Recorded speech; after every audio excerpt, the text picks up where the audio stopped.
Welcome to What is Good, a podcast from the Texas Baptist Christian Life Commission, where we explore contemporary cultural issues through a biblical lens.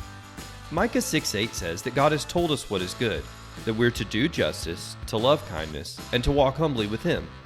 So whether you're seeking a better understanding of how to live that out, or you're just curious to understand a Christian perspective of what's happening in our culture, we hope that you'll find today's conversation helpful as we discuss what is good.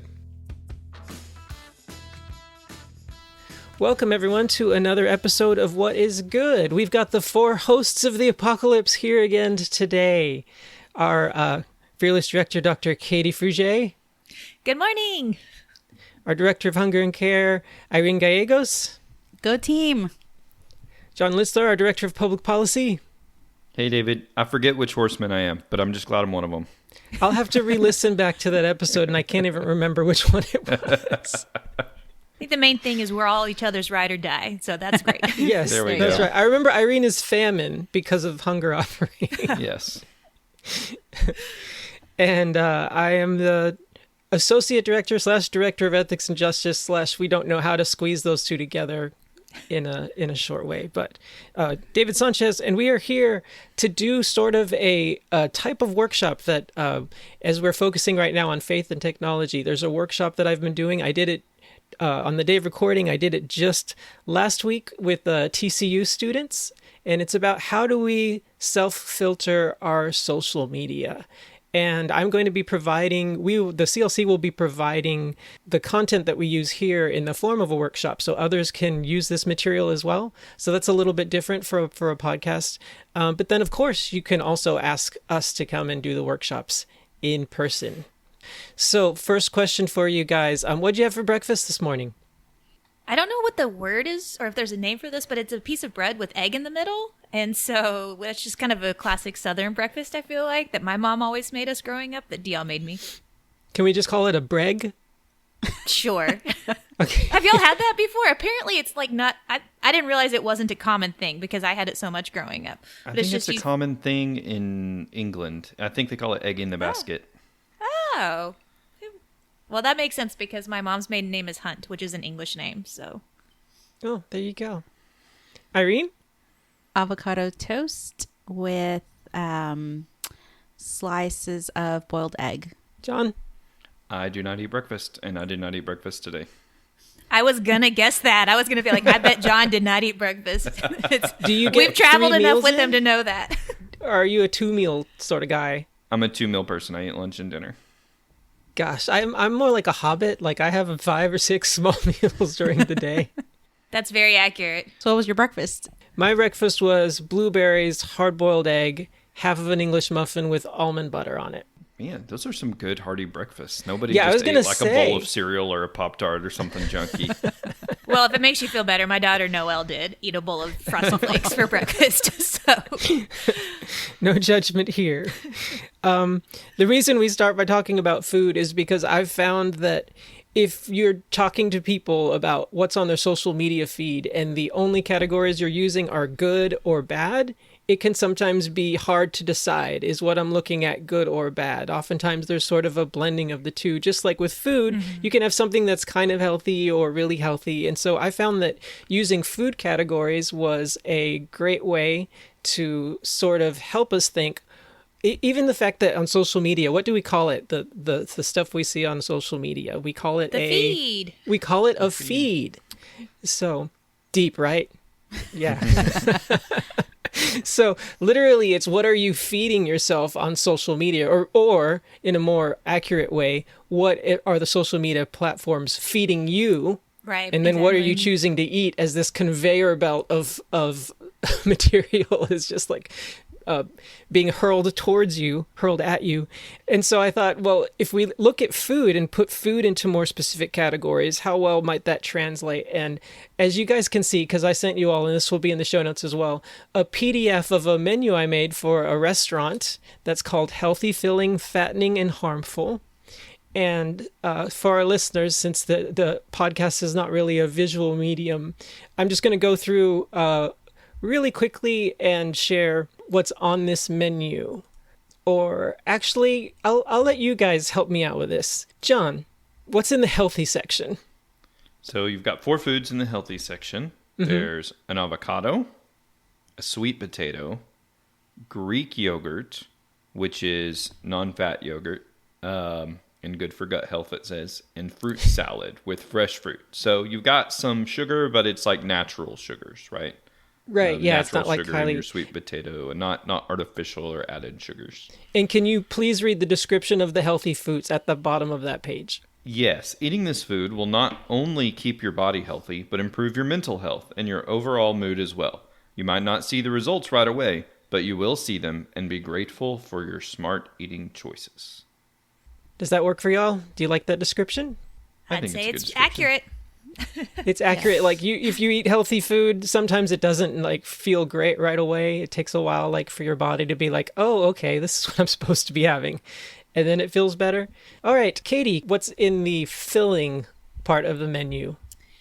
It is, as you would guess, a little bit more filling foods. So we've got an avo turkey melt, which I'm assuming is avocado turkey melt. It's got lots of melty cheese and turkey slices. So it's a little piece of a bread here that I'm looking at. And then you've got mashed potatoes, fruity yogurt, and then at the bottom, fruit smoothies. A fruit salad blended together with added sugars, milk, and maybe some supplements that we put into it as well. And it says, eating this food will fill your belly and may even give you a quick boost of energy. There's still a lot of nutritional value and you will often feel fuller, but if you only eat from this menu, you may be missing some key nutrients from your diet, but who cares? I think my nutritionist would say you're missing your macros. What are your macros? Your macronutrients? Yeah, what are those? It's like the big I'm ones just that you amazed that you have a nutritionist. need. Well, I did have stomach cancer, so... Good Yes, point. true.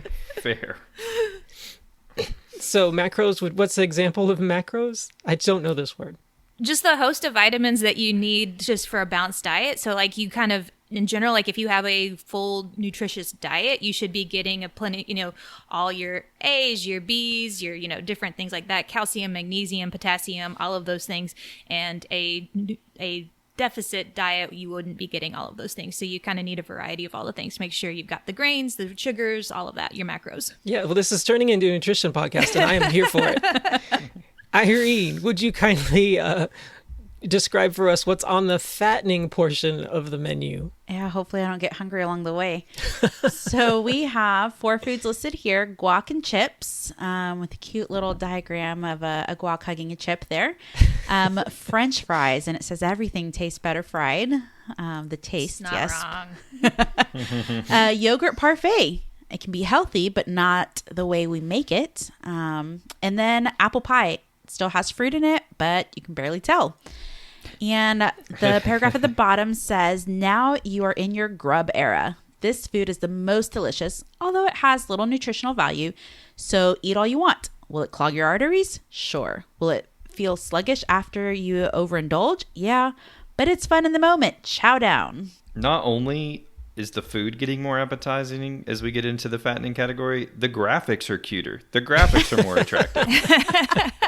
I had a lot of fun making this menu. Yeah, okay, so great job, Irene, and also great job, you two did such a good job of, picking out little parts of the description and, summarizing on the fly. I was really impressed with that. I learned from the others. And then that takes us to our harmful section. And maybe you guys have noticed, but it's actually the same sort of type of food, slowly progressing from good to bad. We had the avocado, which became a turkey melt, which became guac and chips, and now it's just habanero chips. So prove how cool you are by eating what no one else in the restaurant can handle. Ulcers likely. I love this one. The sweet potato became mashed potatoes, became French fries, became vodka.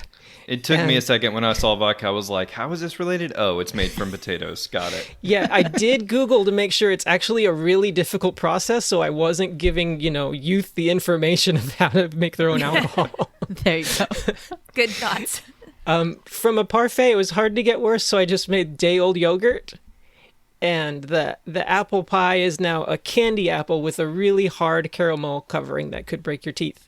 And the facts for this one are, okay, so we may have prepared this quote-unquote meal and put it on your plate. But if you eat it and get hurt in some way, that's on you. We're not going to judge you and you're not going to sue. In fact, you'll probably come back for more. Don't you love freedom? Oh, man. So, can you guys see how this illustration of mine might relate to social media? Yeah, I think it kind of helps capture the idea of there's nuance and context to all the different feeds that we're getting, and kind of being even aware of those is kind of a good, helpful starting point. Yeah. So the purpose of the workshop is to first give people an awareness and then help that really sink in with a specific example, which we'll do next by looking at some different types of music. And I'm not sure how I'm going to do that on the podcast. I've got my uke here, but we'll see what happens. And I'm not going to do any harmful ukulele music, though. Is there harmful ukulele music? I'm just curious. Give me time, And then I talk of an example of my own life, how I picked one area of social media and I sent it through that filter. And I talked about what I kept and what I took out as far as the YouTube channels that I was subscribed to. And then they have a worksheet handout which challenges them to pick a social media platform that they use a lot and then scroll through it, not for entertainment, but to take each thing they see and put it into those 4 categories and then determine what does your diet actually look like and how beneficial is it to you, while using some scripture and scriptural principles along the way. So are you guys ready to go through this journey with me? I'm ready. Let's go. All right, so first let's talk music. What would you think would be healthy music? When I was growing up, I had a lot of just kind of fear in the dark. And so to kind of soothe my soul, my mom would have me play instrumental Christian music. Just kind of this idea that, the name of Jesus, evil flees. And so just kind of protecting that. So that's always been my default. Even my kids to this day sleep and they call it Jesus music. And it's just instrumental Christian music that just kind of helps soothe. Like if you struggle with anxiety or maybe a little more nervous in the evening times where it's dark and your imagination is going crazy and you're just like, I'm pretty sure there's a monster under my bed. That was always kind of a soothing. When I think about safe or healing, that's kind of where I default to. It's not necessarily like the banger song that I'm going to hype myself up to if I'm going to war, but that's to me the healing safe space. I can just picture one of your kids walking into Hobby Lobby being like, hey, it's our bedtime music. Exactly. I'm just suddenly getting very tired. Yeah. It's a Pavlov's dog sort of situation there. Katie, I relate to that so much. I remember at 3-4 years old being scared of the dark, and I had this little Noah nightlight, and I would hide under my covers and peek through a hole in my covers just to look at the nightlight, and I would sing to myself, Jesus loves me, Jesus loves the little children, and only a boy named David, over and over. And I feel like that really built my faith. But I hadn't thought about it as this is healthy music for me until you shared that. So that was helpful. Irene or John, any other examples? Maybe a praise song that's been uplifting you lately? I love the examples given because it reminded me of just, for me, I grew up in a traditional church where we sang hymns. And so my default in those where I just need that sense of comfort and encouragement, my default are hymns. And I think about even stressful moments when you said Jesus loves me or he loves little children. I remember in stressful moments even of being a first-time mom and late night feedings, just feeling stressed and singing that to my child, but really singing that over me and reminding, asking God to remind me how much he loves me and how much I love him. And so I would say that those are, and just hymns in general. I think I remember having Rafa, and when they first put him on my chest when he was first born, I naturally just started singing hymns. And so for me, those are special moments where it's just those soothing songs again. John, you're not going to mention a Bluey remix right now, are you? I'm not going to mention a Bluey remix. Although that Bluey remix is really good. But I do think it's related to, so the only reason I know Bluey and Bluey songs is because of my daughter. And so for me, the stage of life I'm in right now is whatever worship songs my daughter is singing. So I grew up singing hymns as well, and they're pretty comforting to me, and they draw me closer to God. But our current church doesn't really sing hymns. It's more contemporary.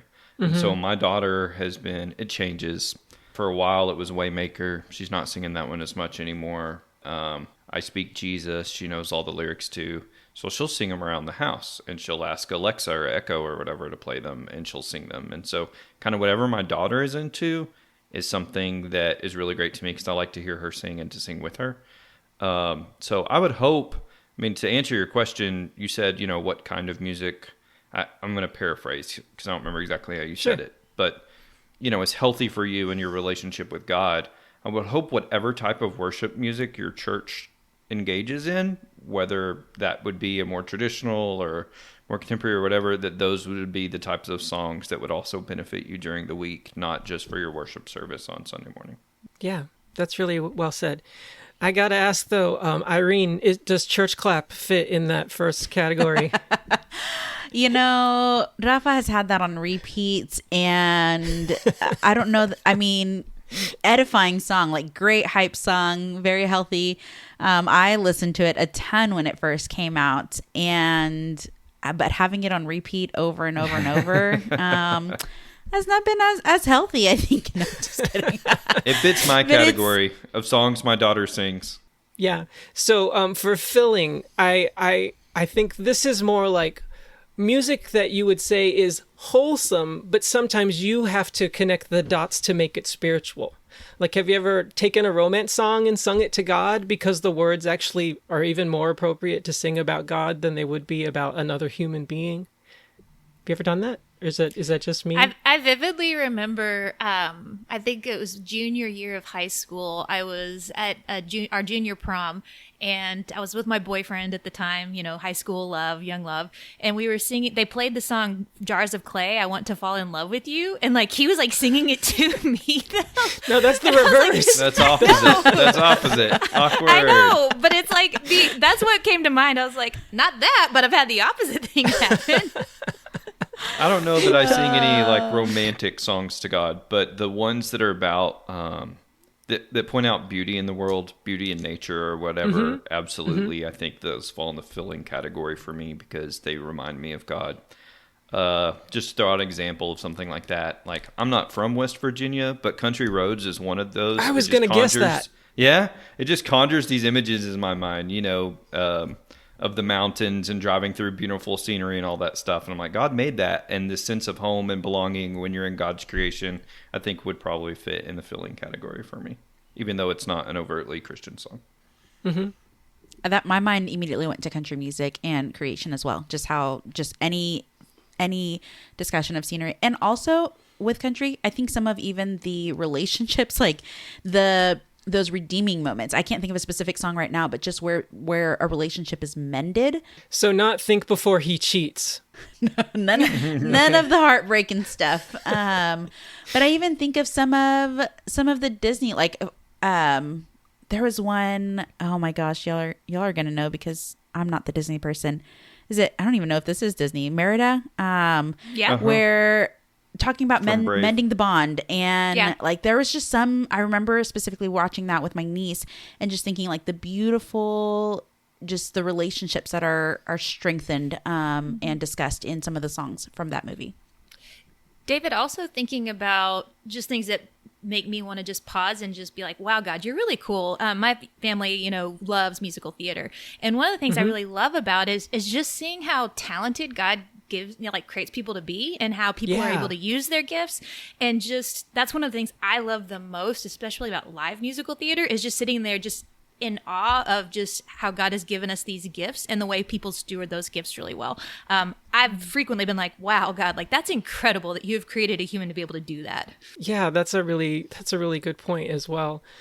For me, I think of Christian artists who a lot of their music has a underlying Christian worldview, but then the lyrics themselves are not specifically overtly Christian or overtly evangelistic. I feel like a lot of Switchfoot's music. If any of you have listened to Ben Rector, he has Snoop Dogg on a song about how you want to spend all your time with somebody like it's a Sunday, and so that's the filling category. Can I add one thing? Yes. That I wish I had said, because Katie reminded me of this, because I said, certain music songs about nature, but musical theater is also where I get a lot of mine. My wife and I do, and both. And I just wanted to give a couple of examples. There's a song in Dear Evan Hansen called You Will Be Found. I've thought about that. And there are some lyrics that say, even when the dark comes crashing through, you'll need a friend to carry you. And when you're broken on the ground, you will be found. And I think about God when I hear that refrain. And particularly, I think about hymns that sing about, Christ finding us. I once was lost, but now I'm found, from Amazing Grace. So I just find stuff like that in musical theater that I'm like, yeah, this is really good. Proving once again that I have cool coworker/friends with cool experiences. As we move on to the fattening, I guess the way I describe this is music that's like fluff, or that we listen to like just for vibes. So I'm thinking like most Weird Al songs I would put in the fattening category. Classic rock. I love classic rock. Classic rock. Favorite bands, John? Oh, gosh. I like anything from England, which is wild.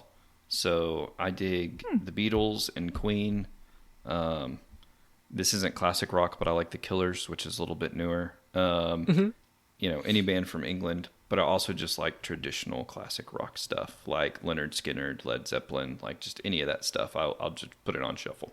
I don't know if this qualifies as the fattening one, but I grew up listening to Tejano music. And so put on some Tejano music and your girl starts dancing away. And so we're going to have to try that.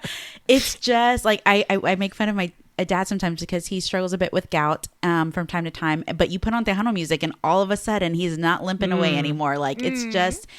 And so it's dancing music for us. It's not necessarily wholesome. Some of the stuff is just like, again, the heartbreaks or women and cheating and all these things. And so not all of it, but there's a few songs here and there. And so, but for me, like I enjoy it. I love the beats and I love just the way that it gets me going.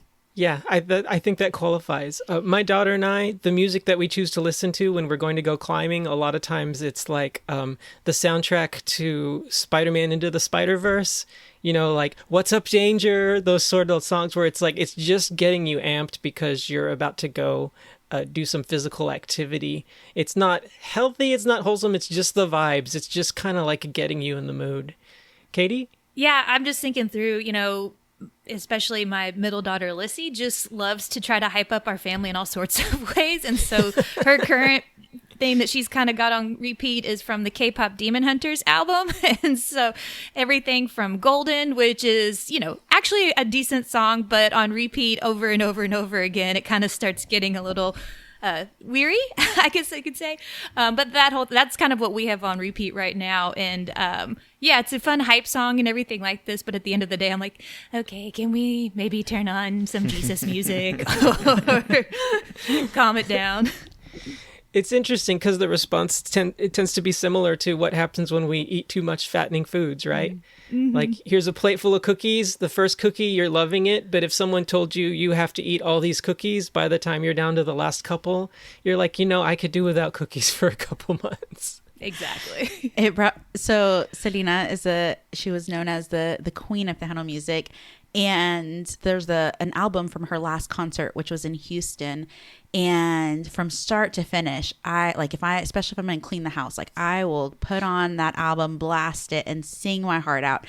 And then after a while, I'm like, I'm over here singing about calling my man a coward. And I'm like, this is not like, I don't want this stuck in my head. And so, yes, after a while, I'm like, oh man, like I shouldn't be singing my heart out to this. There's been several times I know that I've caught myself just kind of singing along with something and then pausing and actually reflecting on the lyrics. And I'm like, should I be singing this out loud? Or lyrics you sang as a kid. Like my sister would sing Let's Get Physical thinking it was about doing exercises. And then like she got older and she was like, oh. The entire Grease Lightning soundtrack falls into that category. The entire soundtrack from Grease falls into that category. So true. All right. And then that takes us to harmful. And I think that music can be harmful in different ways. So I challenge people to you can think about it in terms of like, is this message actually a negative message? Is it unbiblical? Or you could just think in terms of like, maybe it's fattening for some, but for me, it's having a negative impact. Like it throws out some bad language, but it's not necessarily in a hurtful way. Like it's just in a cultural way. It's not using it to slander. But then I find myself slipping up and using that language because I've heard that music so much, and the way I'm using it is different. So I want to hear if you have any examples of that, and then I want to share a quick story about an interesting interaction with my daughter.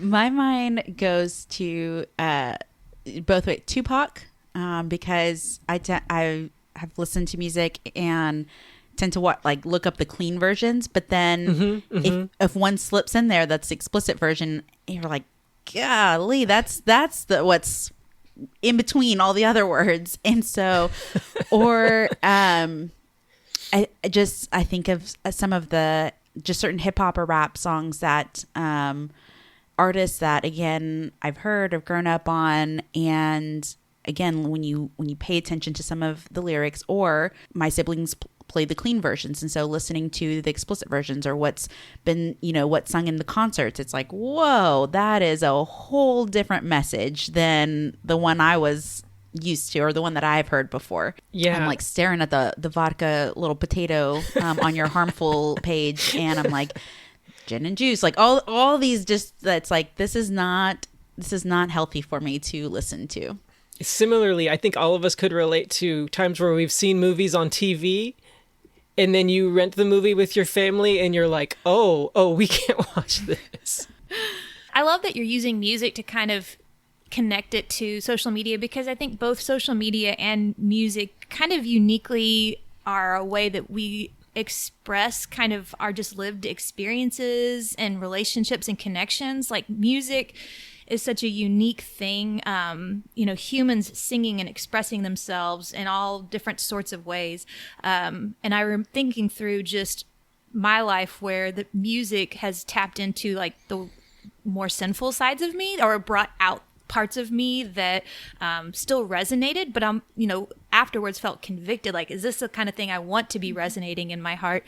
This is going to date me, but I immediately thought of a time when I was in high school when I was listening to, it was Matchbox 20 song, I Want to Push You Around, like Push, I think is the name of the song. Oh, you guys right. remember that? Yeah. But I was having a fight with a sibling, and it was a real fight, and we should probably have sat down and talked about it more. But I just remember listening to that song being like, yeah, this is how I feel about my sibling right now, who I love and, should reconcile with. And instead chose to listen to that song to kind of validate the anger that was boiling in my heart. And then afterward, just feeling so convicted about that, why did I let that stir in my heart? Like, that's the opposite of the things that I want to grow in my heart. And so I think the same way that, music can stir things and grow things and resonate things in our hearts.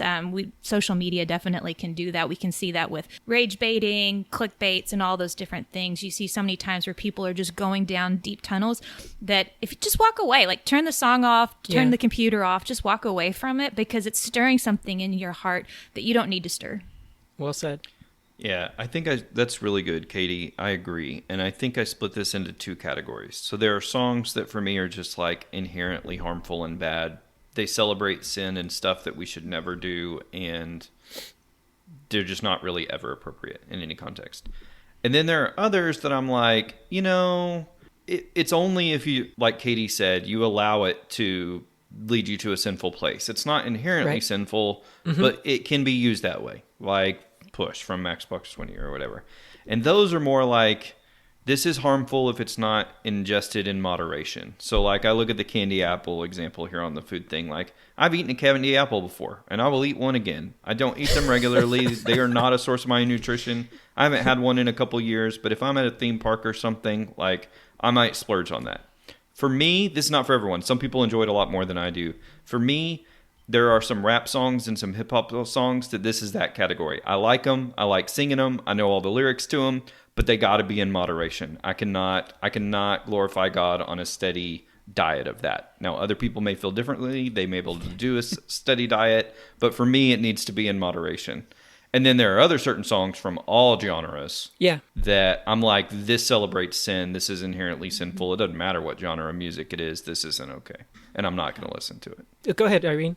As I think through the foods that we talked about and even the music, I feel like when I first started out, and just thinking of my journey, even with social media, when I first started out, it was very much that, when Facebook was the first, well, I think I had MySpace, but really just thinking through, how am I feeling? Like this is, it was more of updates and the things I looked at were more friendly, and the progression, the older I got, the different reels that I watch or click on or go through. And so I think of the progress and I think literally thinking through the foods of, if you look at the healthy, those are things that your children and your toddlers can consume. And then as they get older, they can take in some of those fill-ins. And then you go through like your teenage years and you just want your young adult, your college years, and you're like, I can eat all the fattening stuff I want. And it's not going to affect my body.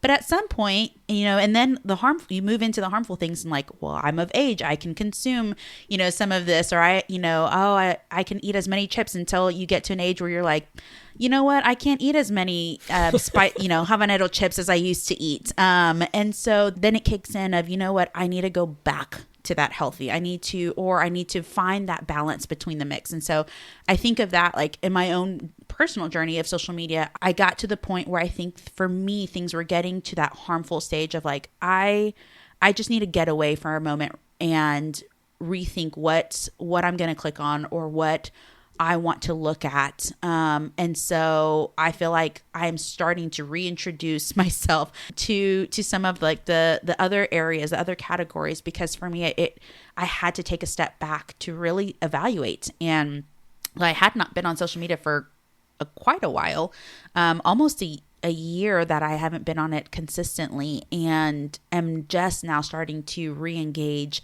and figure out what that nutritional balance looks like for me. That's good.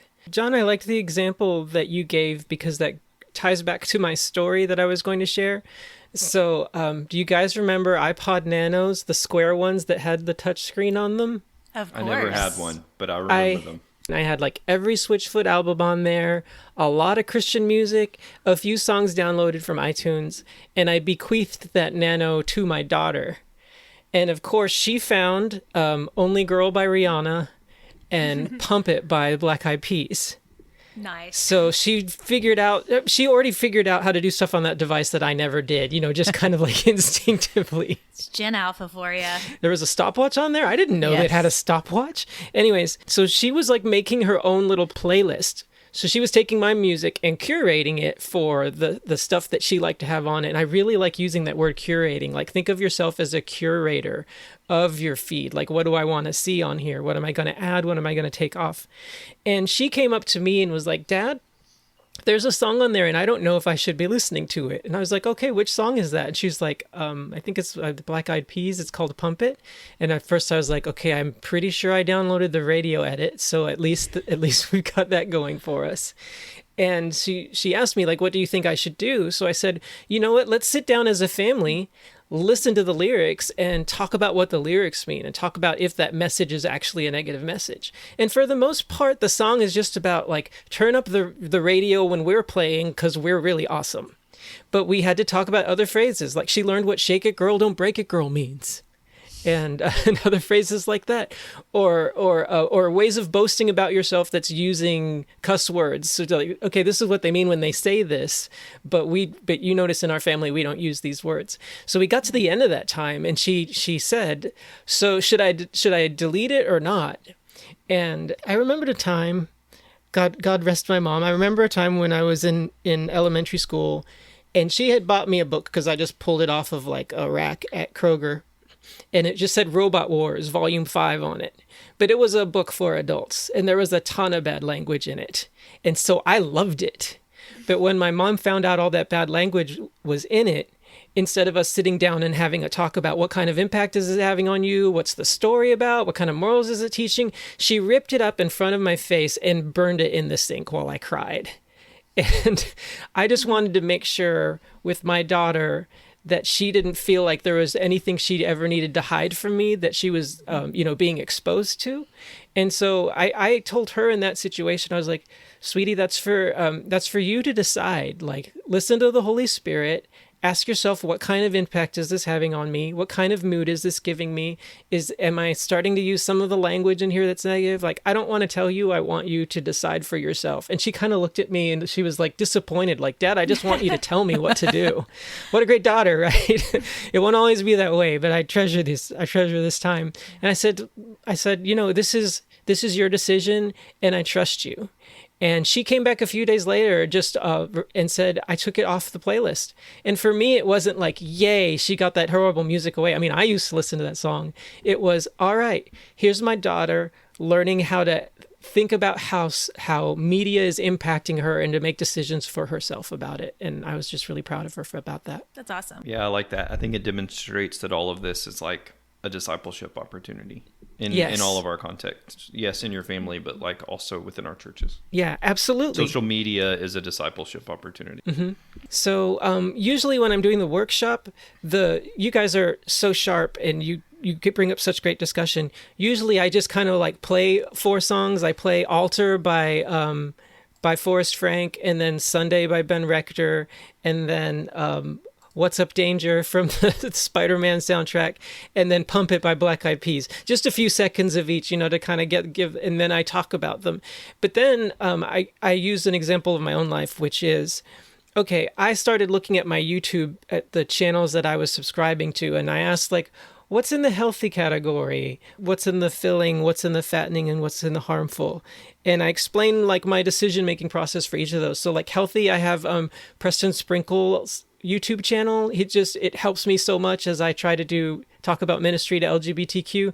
I don't agree with everything that he says, but I still feel like he does some of the best interviews with people. He models like how to be a good listener, and some of the people who share in that have really powerful testimonies. So I'm always really blessed by those. But then in the filling category, do you guys know about Cinema Therapy, the YouTube channel? Yeah, Cinema you've shared Therapy? with them. We've talked about it on the podcast. We've talked about. Okay, so maybe Katie and I have, but I don't know if everyone has. Or I'll keep it short for our podcast listeners, but it's 2 Mormons. One is a movie director and the other is a licensed therapist. And they watch through scenes from a movie together, not to talk about like how to rate the movie good or bad, but to talk about the nature of the relationships and are they healthy or toxic, and in what ways, or like what are red flags of toxic relationships, like what are healthy friendships, what's a healthy romance, and like they have a lot of good content, but it doesn't like turn scriptural. And so it's like, it's helpful to have this, but then to realize that some of what they're saying is also just kind of pop psychology at the same time. But it's a really great channel.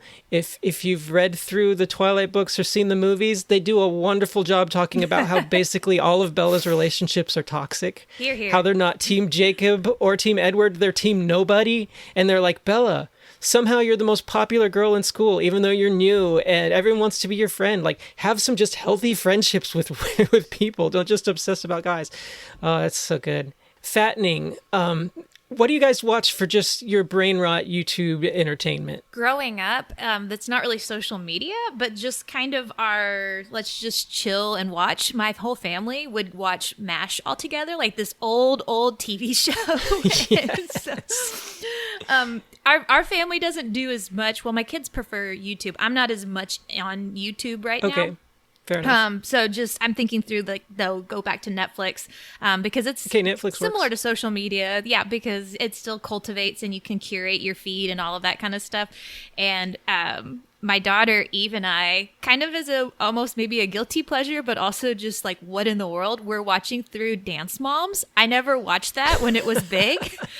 And so we started at season 1 and we just watched through it, sometimes like with our jaws just dropped it the way that things were. But we also do try to redeem it by talking about, here's how they handled it, here's why that's problematic. Or even Eve sometimes will pause it and be like, can we talk about that, and just what I think about how that worked. So it does create some good moments between me and Eve, but I would not consume Dance Moms just 24/7. Do not recommend. John, Irene, am I the only avid YouTube watcher? Like, I go to YouTube before I go to TV nowadays. Yeah, I don't watch YouTube, and I really don't watch a lot of TV shows anymore. Before my daughter was born, I would say like The Office and Parks and Rec were kind of fit in those categories for me. I haven't really watched them much in the last 7 years since my daughter was born. I am a podcaster, so in the evening, rather than turn on a comforting TV show, I will catch up on podcasts. But the one thing I guess that would fit in that category for me, I don't know if you'd describe it as fattening or filling or where exactly you'd put it, but sports. So I like to watch sports, particularly Longhorn sports. So right now I'm watching men's and women's college basketball. Baseball season just started last weekend. I'm watching a little men's and women's softball and baseball. And Scotty Scheffler's doing great at golf, so I like to watch golf some on the weekends when I can. So you tweet about him a lot, John. I love Scotty Scheffler. He is an awesome Christian guy who was not a Christian. He grew up going to Catholic school, but he was not a Christian when he came to UT. He accepted Christ through a ministry of Christian golfers at the University of Texas. And I try not to turn athletic figures into heroes because you don't know them personally and you don't really know their stories or what's going on with them privately. And there have been so many amazing athletes who, it turns out, their personal life disappoints you greatly. I'm really hoping Scotty's not one of those people because he really genuinely seems to walk the walk and talk the talk. And so it would break my heart. But he seems like a genuine Christ follower, and he's also the best golfer in the world, and he's also a Longhorn. So yes, I tweet about him a lot. My mistake for bringing him up. Sorry. Does he shop at H-E-B? He's got to. He's got to. I think similar to John, ever since I feel like having kids, my Spotify or YouTube is just filled with whatever they watch. And so, but I will say, after we put the kids down to bed, my husband he'll turn on YouTube. He's quicker to watch YouTube. And so, it's typically fixing cars. But like the guilty pleasure, if you will, is Donk Master.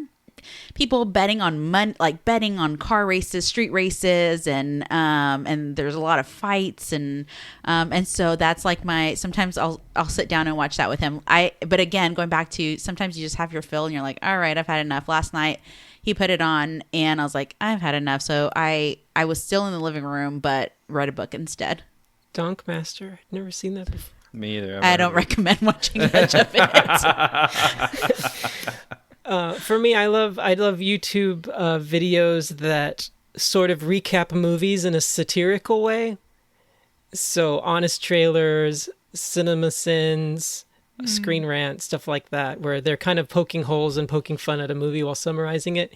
I really like it when I don't actually want to see the movie, but I want to know what it was about, so I'll just kind of watch the critique of it from those. But yeah, it's definitely, after a while of watching it, you just feel blah. And then for myself, you don't have to come up with ones, but when it came to YouTube, there was a time shortly after The Last Jedi came out. And I don't know if you guys know about the big polarization that happened among Star Wars fans with The Last Jedi, because it took such a different direction from where The Force Awakens seemed to be going, and the director was trying to subvert expectations, and it almost, to me, seemed like he was telling a story of, let me subvert expectations just to subvert expectations. And a lot of Star Wars fans, myself included, were like, this was not what we wanted. We didn't want to see Luke turn into some deadbeat Jedi just stuck on an island all by himself. And that actually ended up being my favorite part of the story, was Luke's story in the end. But the rest of it, I was just like, and I would fuel my hatred. I really gave into the dark side, y'all. I would fuel my hatred by watching videos talking about how bad The Last Jedi was. And for those of you who don't know, like, among the fandom, like, some people got super toxic with it and were going after, like, in real life actors and actresses from the movie and hating on them. In particular, like, for their body types, for their race, it was nasty. I didn't go that far down, but nevertheless, I did have to, like, stop and think, like, I'm actually not doing my soul any good by just dwelling on something that doesn't really matter. It didn't actually ruin my childhood. You know, it was just a bad movie that disappointed me, and I need to, like, get over it and move on and do other more productive things for God's kingdom instead of just licking my wounds.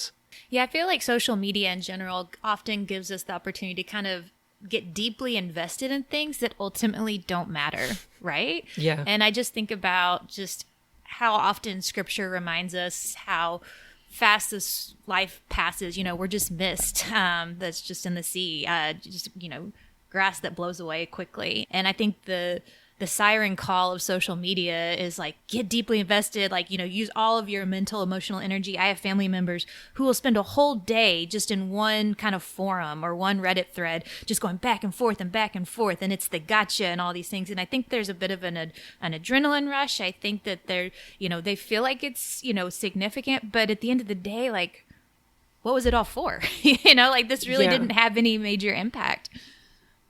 Yeah, what it reminds me of, like the frenzy it builds, it reminds me of Gaston encouraging the villagers to kill the beast, making up lies about him and getting them all riled up, and they're singing like, we're scared because we don't understand what this is, and it scares us, and it's mysterious, so let's go kill it, and everyone's like just on board with it without even fact checking, and yeah.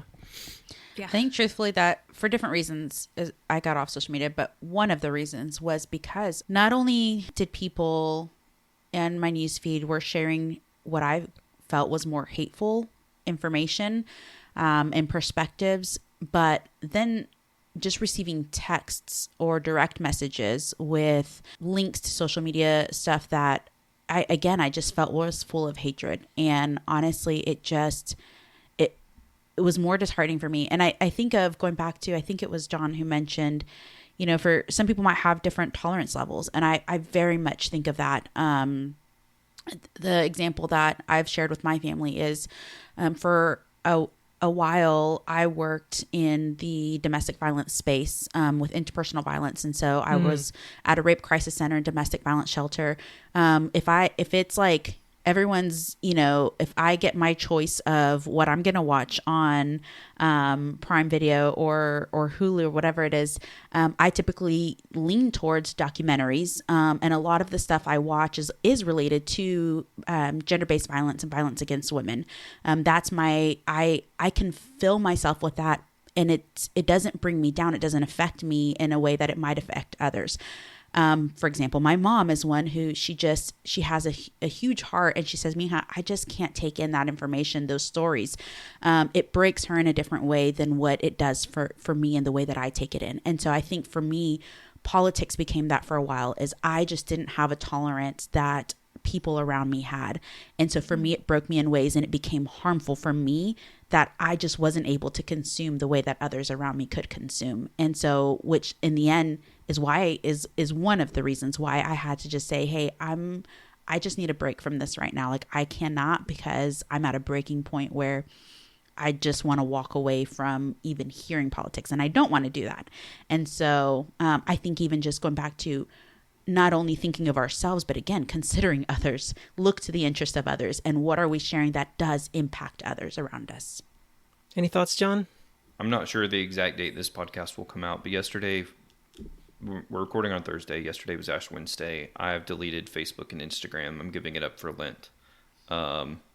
It's just one of those things where I'm like, this is what I need to do to get closer to God and to be healthier. And so I will get on them if we need to post something for the CLC through my laptop, but I've deleted the apps from my phone because I've found one of the things I do is I just automatically go touch it. Like, my thumb has memorized where it is on my screen, and I will absentmindedly do it. If I have a break or some downtime, sometimes I'll touch it without making a conscious decision of how I want to be on social media right now.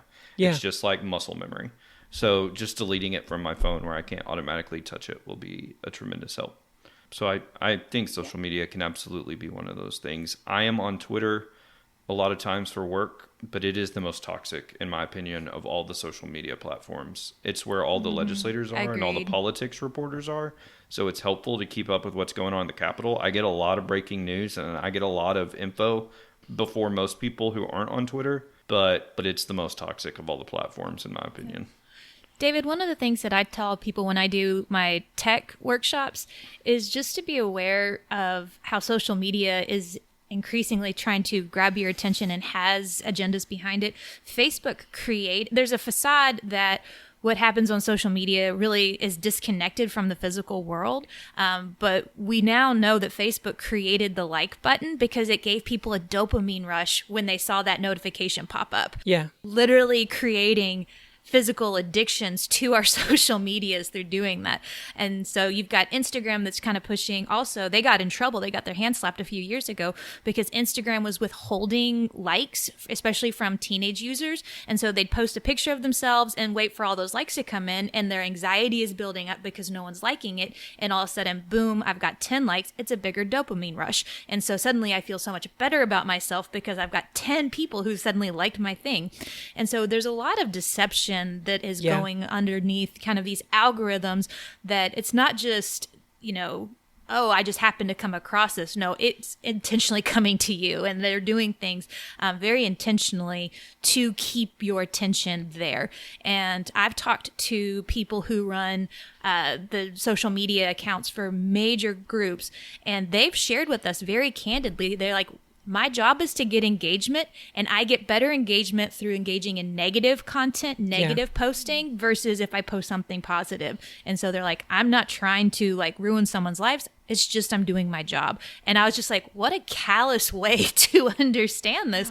But at the end of the day, I get what they're saying. Like, if this is what their job is to create, engagement, for some reason, social media, it's more effective to appeal to the lesser sides of our souls, I guess, in some ways. It's an interesting draw that it has for us. And so sometimes I do think, like John, I think that's great. I've done that in the past, and I've considered doing that even again. There will be times where I just go ahead and delete certain apps off my phone for a month or two just to kind of get some space. And maybe I'll eventually go back on.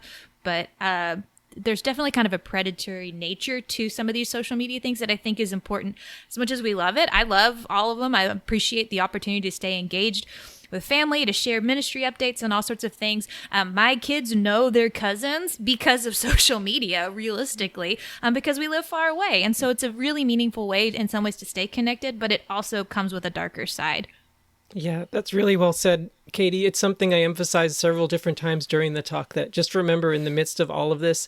So when I do the talk, I ask two people to come up and pretend they're eating at my restaurant, and I put the menus in their hand and I ask them to order food. But then the food this is all pantomime, but then the food that I bring out isn't quite what they ordered. And the tagline is, where we make the choice for you and we make sure you like it. That's what our restaurant is. And the point is just, all I care about is that you stay here and you keep eating. I don't care if what you are eating is healthy, filling, fattening, or harmful. Mm-hmm. John, you say Twitter. I definitely think for younger people, TikTok can become really toxic really easily, partly because of what Katie says about how we are drawn to what's negative. And so not only are we drawn to what's negative, but we train the algorithms to push what's negative because the algorithms realize, oh, this is what's going to help. So, for example... I won't get on TikTok for a whole host of other reasons, including national security. So I didn't factor TikTok into my equation, but yes. Yeah, fair enough. Congress passed a law banning it at the urging of a president, and the Supreme Court upheld the law. It should have been banned all year, but whatever. Oh, yeah. I'm sure you guys know this, but for listeners, the secret sauce of TikTok is its algorithm, and it's incredibly advanced, and it's very, very effective, and it is very, very addictive. So let me tell you a real story of someone who got addicted to it. It's a young lady whose testimony is in my book, Your/Our Identity in Christ. And she used to suffer from severe body dysmorphia, like hating every little aspect of who she was. And while it wasn't started by TikTok, it was definitely fueled by TikTok. So one thing she would do would be to get on TikTok to just look at videos of skinny models. But TikTok knew girls who like looking, based on her age and gender and stuff, girls who like looking at these videos tend to also like videos of girls talking about and glorifying eating disorders. So she got to where every other video on her feed was a girl either talking about an eating disorder in a way that idolized it, or talking about all the things that they hated about her body. And she said that what that did was it normalized it, and it made her feel like, well, this is what everybody does. Mm-hmm. One day, her brother walked by while she was just looking in a mirror and audibly like criticizing aspects of her body. And he just said, "Why do you do that?" And she was like, "Well, everyone does it." And he was like, "No, they don't."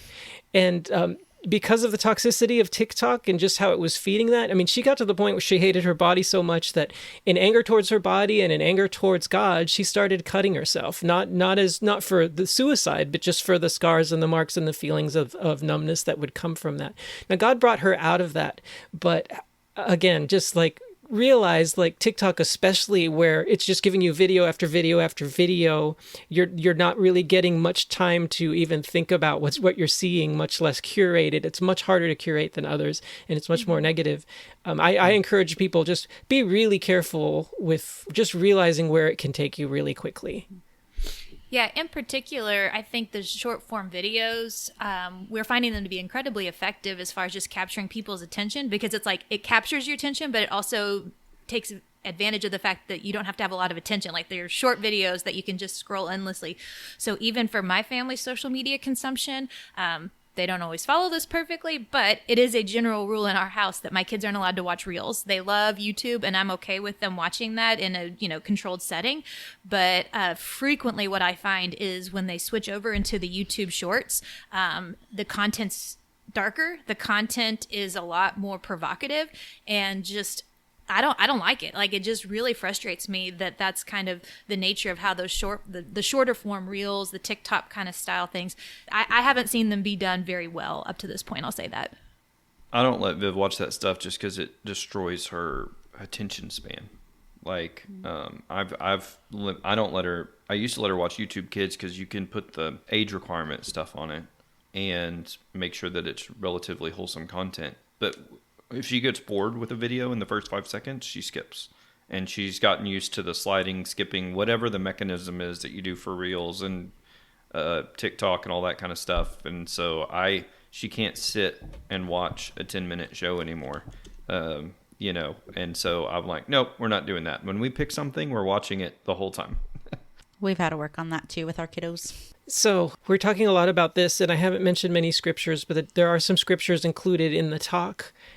Scriptures that, when we're talking about the music, scriptures that just talk about how God has given us the gift of music and wants us to delight in it and encourage each other with it, with psalms, hymns, and spiritual songs. But then a good verse for asking, like, what am I feeding myself, is Philippians 4:8. Whatever is, finally, brothers, whatever is true, whatever is honorable, whatever is just, whatever is pure, whatever is lovely, whatever is commendable, if there's any excellence, if there's anything worthy of praise, think about these things. And so using those categories as a way to like look through what I'm watching and saying what actually lives up to this, because this is what my mind should be dwelling on and what is going to bless my heart, and what doesn't live up to that. Then after you've like, let's say you've spent time on social media, maybe it was more time than you planned to spend. Have you ever gotten on to do something for work and then like 20 minutes later you still haven't done that thing for work? Guilty.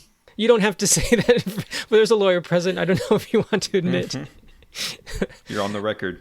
Yeah, Recorded. I definitely, maybe not at work per se, but I definitely have had the experience of I've got a task to do, and 20 minutes later, in all sorts of ways, my phone has distracted me from that task. It's not just the algorithms and the social media apps, it's the phone itself, right? It's designed, like we talked about Ancestors Generation, it's designed to be a trap instead of a tool like it used to be, although you can still use it as a tool. So the second question I ask is, once you've had one of those binging sessions, look at the fruit of the Spirit and say, how do I feel right now as I've gotten off this binge session? Do I feel love, joy, peace, patience, kindness, goodness, faithfulness, gentleness, and self-control? Or, as is often the case, am I actually feeling the opposite? Am I feeling hate, depression, anxiety, angry with others, unkind, unfaithful, ungentle? And am I feeling like, wow, I just really lacked self-control through the whole of that? I feel like that's a really good way to on the back end say, all right, how did this actually impact me? And could I say that the Spirit was delighting with me and I was being filled with the Spirit as I was partaking in this social media? And then one last verse that I share, and so this partially goes along with the menu at the beginning. I do something really silly, but then it has like a payoff at the end. So they're ordering their food, and I bring them out their food in these two receptacles. Could you guys describe these for our listeners?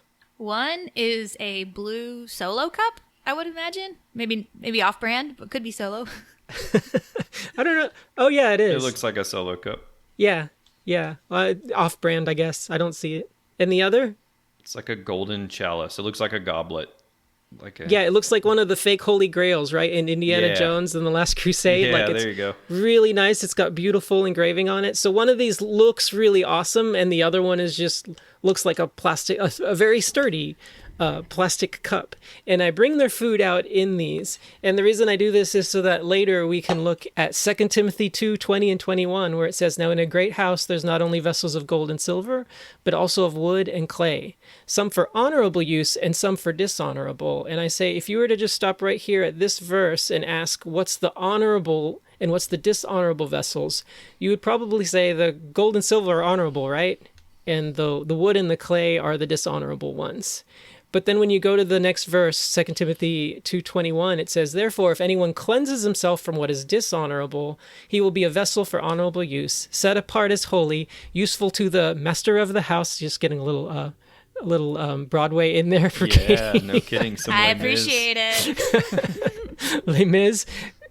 Talk about that one having a good redemptive story. Okay, useful to the master of the house, ready for every good work. And so we have 3 questions. What am I feeding myself with? How do I feel after I've done this? But then also, what am I filtering for? Because what makes a vessel honorable is not what it's made of or how it's looked. Is it being cleansed by the word of God? Is it being filled with the Spirit of God? And then is it being poured out as a blessing to others? And I say, let's say that just as soon as you've been scrolling social media, someone comes up to you and shares a prayer request. Like, what kind of mental state are you going to be in? Are you going to be able to be used by God in that moment to pray for them well? Or is your mind going to have been filled with so much stuff that it's just going to be the most unheartfelt basic prayer you've ever prayed? Not that God can't still use that, but just like reminding ourselves, like, this isn't just about me. It's also about making sure that I'm feeding myself what's healthy so that I can be useful for God's kingdom and used by him as a vessel of honor. It's good, David. Oh, and I do point out, like with the gold vessel, it'd be really fun to drink from, but what if when I hand it to you, it's full of cigarette butts? Now you don't want to drink it anymore. It's not the vessel of honor if it's full of junk, right? So, Yes. So listeners, you're able to use all of our, everything about our talk if you want to take this and use it yourself in a Sunday school class or with a youth group or convert it into a sermon, however you want to use it, you're welcome to. That's what the CLC is here for, right, Katie? Absolutely. So, unless any other final comments? Thanks for walking us through this, David, and for walking us through your talk. I think this is great. Very helpful. Yeah, I'm liking our content that's coming out that's based off of the workshops we've given. The one that Katie did on AI was great as well, so maybe we can kind of keep this going in the future. Yeah. But this brings us to our final question of the podcast, which is, what is good? So yesterday on social media, I saw a story that I thought was good. Baptist Standard shared a story of a student from Dallas Baptist University named Emma Dilly. I think you stole John's. Oh, no. For the first time ever, we have had someone actually take someone's what is good. I love it. Good job, Katie. Go ahead. In forever. Okay, go ahead. Well, Emma is an incredible student at Dallas Baptist University. She is a pre-med student doing biology, and she saw a person in distress driving in downtown Dallas, and it looked like middle of the night, or at least it was dark outside, and he was having a cardiac arrest due from an asthma attack, and she was able to perform CPR on him immediately and kept him alive, essentially, until the ambulance got there and saved his life. And it was an incredibly awesome story. She has been trained in CPR since she was a teenager, she said, and I was so inspired and encouraged by her bravery to just see someone in medical distress. She jumped out of her car and immediately ran to him. It was just an incredible story of an incredible student at DBU. So Emma, I hope you listen to this podcast, and if you don't, we'll send it to you. And you are my what is good. We are so thankful for you, and you're just loving your neighbor and just jumping out the car to go save a person's life. That's awesome. John, you can go next. I don't have one anymore. I love it. I should have gone first. I love it so much. All right. Let's let Irene go so John has some more time to think. Yes. So Caleb, our 5-year-old, lost his Bible. It was the one that was given to him when we dedicated him to the Lord. And so there is a podcast that we listen to, Tiny Theologians, and they came out with a Bible and almost a study Bible for kiddos. And so we ordered one for Caleb, and I was so excited for him to receive this Bible. Well, when we got home from school, there was a package on the door, and I said, "Hey, this is for you." And he was so excited to open it. And when he opened it and saw that it was a Bible, he said, "Oh, I thought it was going to be something cooler, like a toy." And oh, my heart sank. But I just thought, okay, let's use this as a good opportunity to discuss. And so it turned into such a beautiful conversation. Aww. And so I wouldn't say he's like thrilled first thing in the morning, wakes up to grab this Bible. But it's so neat to just see his journey start. And even as a family, and I think back to the episode that we did on family worship, one of our early episodes on the podcast. And I feel like our family is in a newer rhythm now that we have a kid who reads and can read the Bible in this early reader version. And it's so neat to just see him starting to explore. He loved the map of the tabernacle. And so just getting to dive into those things in a newer way and a new rhythm of our family worship has just been so beautiful and so good for my heart. That's really cool, Irene. It is really cool. And we also listen to Tiny Theologians. I don't know if we're allowed to recommend other podcasts on this podcast, but Tiny Theologians is a very good podcast. I mean, we've mentioned a lot of social media already to this. If there was an episode to do it, John, this is the one. This is the one.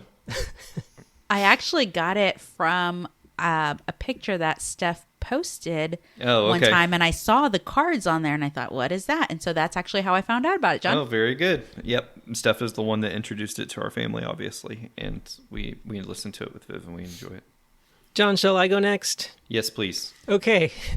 So, my what is good, just trying to draw it out and give you time, is our communications team for Texas Baptist. Woohoo! We have a new communications director. Yes, a former commissioner of the Christian Life Commission. I still call her Commissioner Lowry. She'll always be Commissioner Lowry.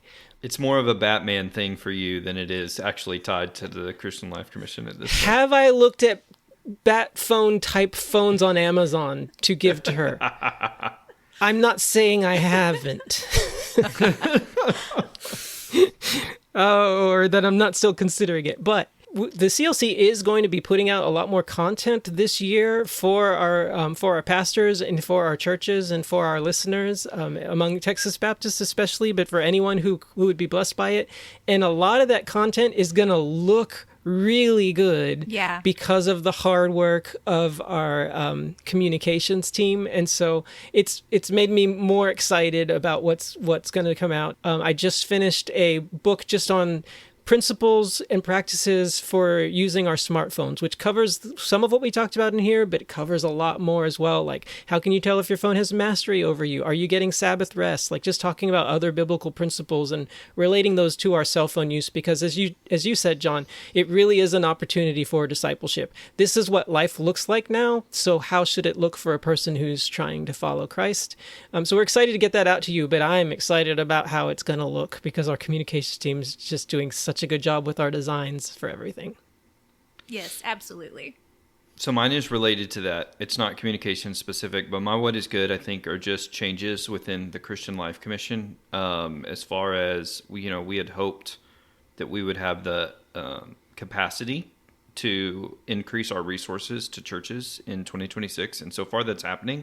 And I've just enjoyed working with you guys as a team as we work on statements or info pages or resources for churches. And part of that team is that Rebecca Trevino has transitioned to our policy analyst. That's a great what is good. I just think she's doing great. And I anticipate, maybe it depends on the topic of the podcast, but I anticipate there may be some topics for future podcasts where she is the expert on it, at least on our team. She's the one who's knowledgeable, as she's already developed some resources for us and really dug in on some topics. I'm anticipating there will be a podcast where we'll have her on and get to introduce her to everybody, just because she'll be the knowledgeable expert on the topic that we're talking about. And I've just really enjoyed having Rebecca on the team in that role. She was already on the team in a different role, but she's really thriving in the policy analyst role. That's my what is good. Way to go, John. If this were an Olympic event, like you were in the back and then you just surged forward right at the end. Photo finish. You tied with the three of us. We're all tied together. Well, thank you everyone for listening. We hope this has been helpful. And again, you will be able to find in the show notes links to some of the resources and be looking for more resources that we'll have coming out in the near future on faith and technology via our website, social media posts. Follow us. All that good stuff. We'll try to be a source of healthy feed for you. I could have worded that better. We'll do our Goodbye, best. everybody.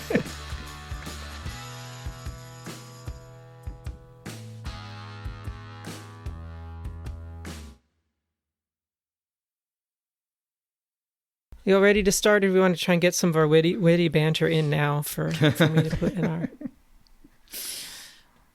You might be waiting a while for my witty banter. I feel like I'm not on my game today. You sound on your game. You sound very winty. Winty, very winty. Very much on my And game. we've got Very it. winty. Thanks, John. Oh. A source of healthy feed for you. All right, John, I made fun of you at the beginning, but I'm keeping that in. So Okay, all right. It's all fair. Yeah. At least I'm not being picked on. It's equal opportunity embarrassment. yes.